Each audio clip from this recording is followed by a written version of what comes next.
just tough to just make ends meet. Stainbrook's home is her car. She says even on a good day, the cost of food and basic needs are almost unobtainable.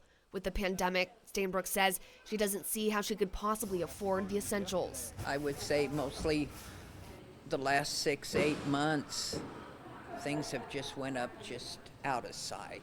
She, like many other Siouxlanders, rely on options like the mobile food pantry. Just helps us get by. I mean, things in the grocery store have doubled. Your gasoline has doubled. It's just out of sight.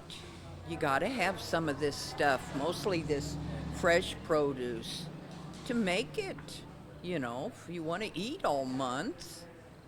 If you go to the store, you're broke by the time you get out of there. You have no money for anything else.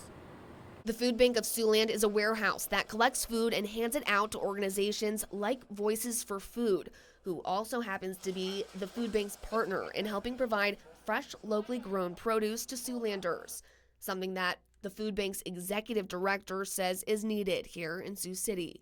In a lot of cases, it's not necessarily that a person doesn't have enough food, it's also getting the right food to them. So if we can provide them healthy protein and fresh produce, that will really help improve their health and their diet.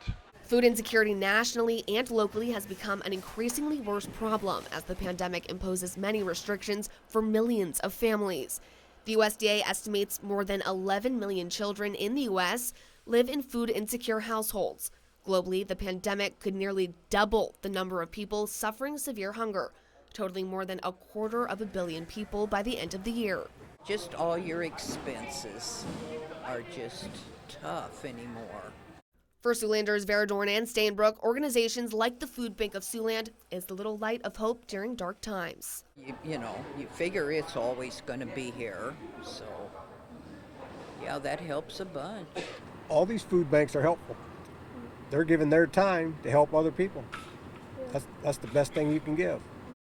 Mallory Smith, KCAU-9 News.